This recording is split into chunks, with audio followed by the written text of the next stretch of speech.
저는 30대 중반 평범한 유부남입니다. 평소 사연을 재밌게 듣고 있다가 몇 년 전에 저에게도 특별한 사연이 있어서 이렇게 제보를 하게 되었습니다. 저와 제 아내는 평소 잘 알던 대학 선배의 소개로 만난 지 2년 만에 결혼에 꼴이 나게 되었어요.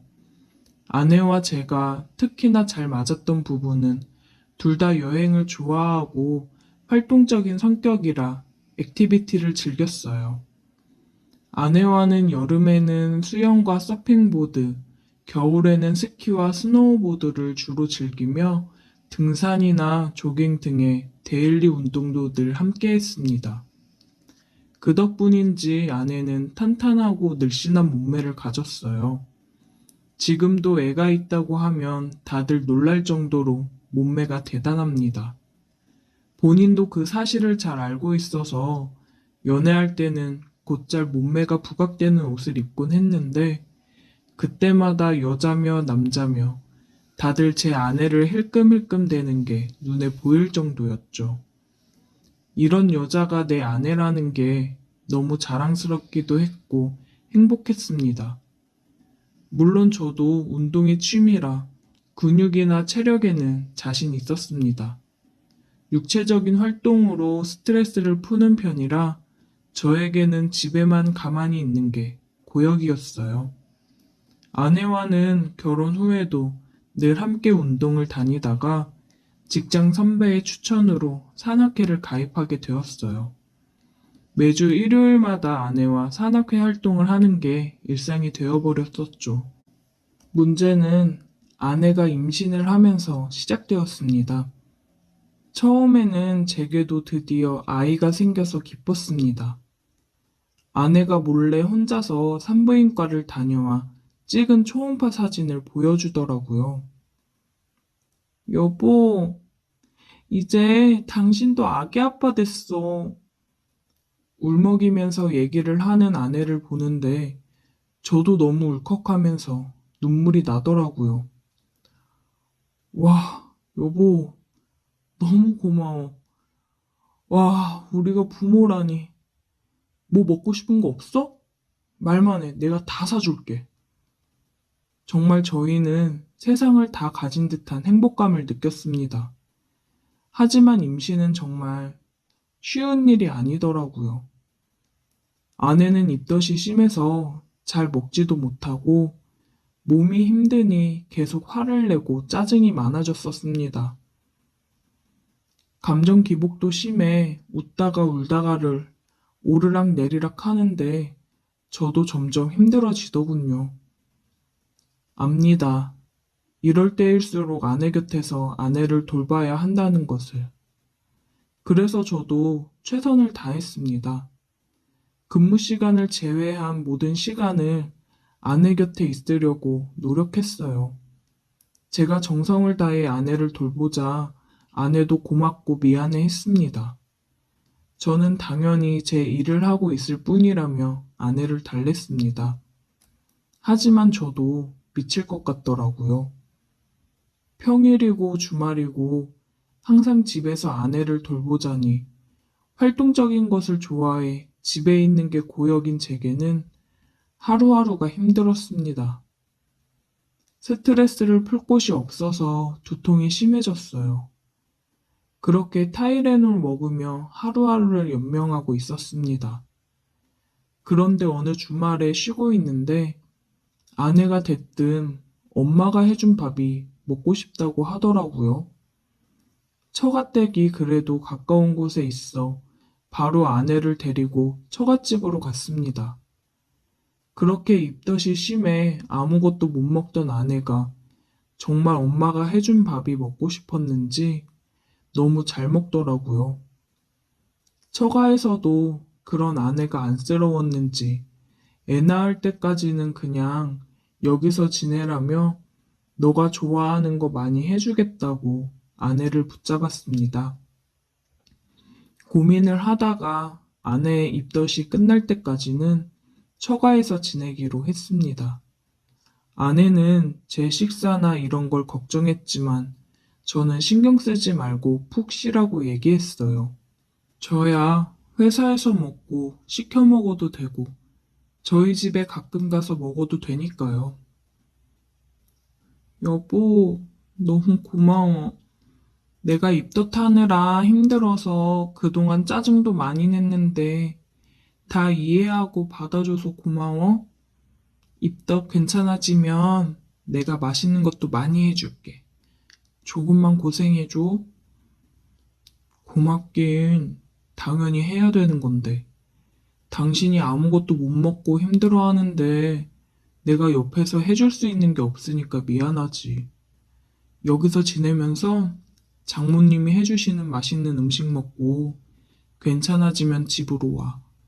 내 걱정은 하지 말고 나도 자주 올게. 그렇게 아내를 처갓집에 두고 저는 집으로 돌아왔습니다.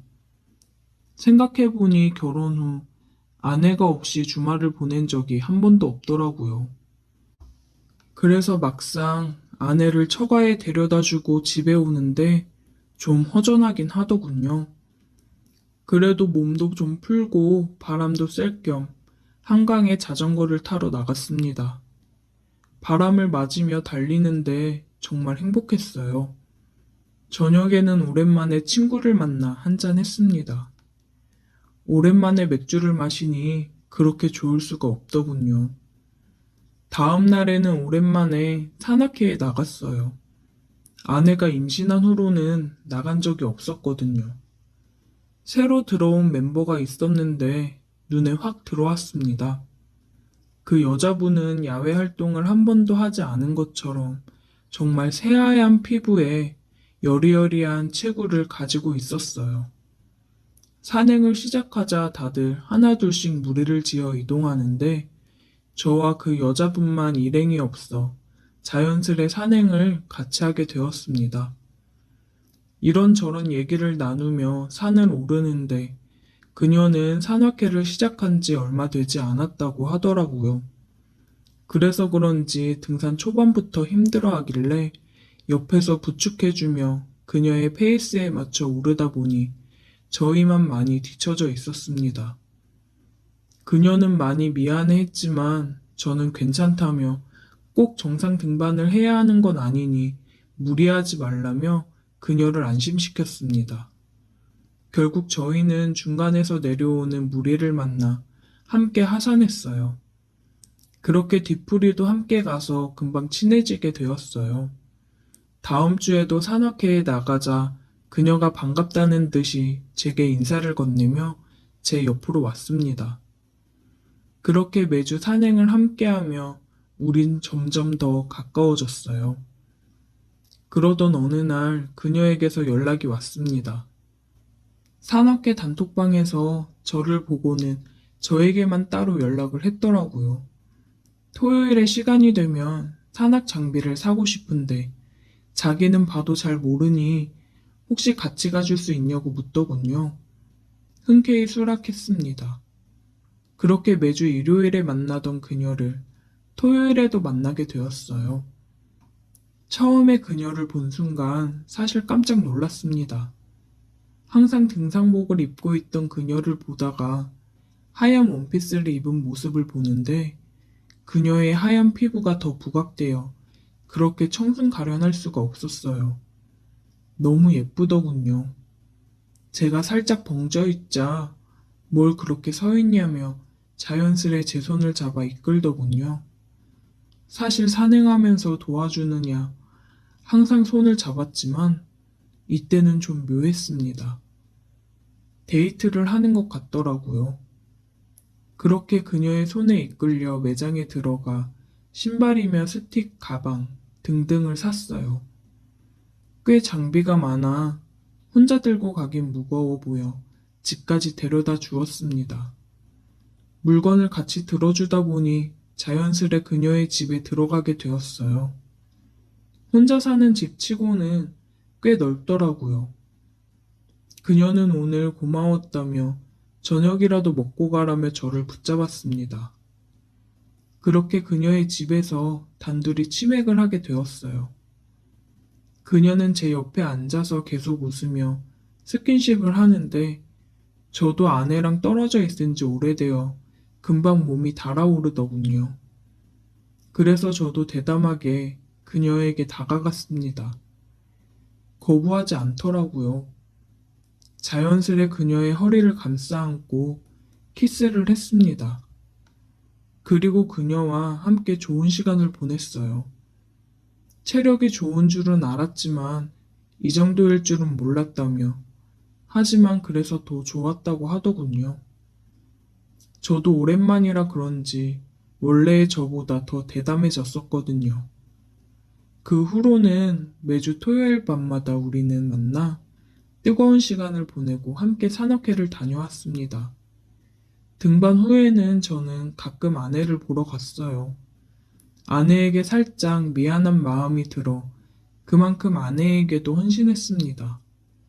산악회에서 그녀를 만난 후에는 쌓이는 게 없이 모든 것을 내보낼 수 있어서 정말 개운했습니다. 한 번은 천천히 산행을 하면서 일부러 일행들과 뒤처져 인적이 드문 곳으로 가서 좋은 시간을 보내고는 했습니다. 짜릿하게 그녀와의 만남을 지속하다가 아내의 출산 예정일이 임박해 오면서 산악회에 소홀해졌습니다. 아이를 낳고 나서는 말할 것도 없이 거의 나가지 못하게 되었고요. 그렇게 자연스럽게 그녀와는 멀어졌습니다. 지금 저희 부부는 아이를 돌보느냐 정신이 없어요. 그치만 산악회에서 만난 그녀가 종종 생각이 나더라고요. 그녀가 아직도 산악회를 다니는지는 모르겠지만 아이가 좀 더 크면 산악회를 다시 나가 그녀를 만나고 싶긴 하네요. 그냥 아직도 산악회를 나오는지 잘 지내는지 궁금하더라고요. 지금 제 아이는 너무나도 사랑스럽지만 빨리 커서 아내와 단둘이 주말마다 산행이든 뭐든 다니고 싶어요. 함께 했던 모든 액티비티들이 그립습니다. 근데 사실 아이를 키우는 게 그 어떤 운동보다 체력 소모가 큰 것 같긴 합니다. 늘 피곤하네요. 체력만큼은 자신 있었는데 저도 나이를 먹어서 그런 건가요? 그냥 요즘 따라 그녀가 자주 생각이 나서 사연을 보내봤습니다. 나중에 기회가 되면 또 만났으면 좋겠어요.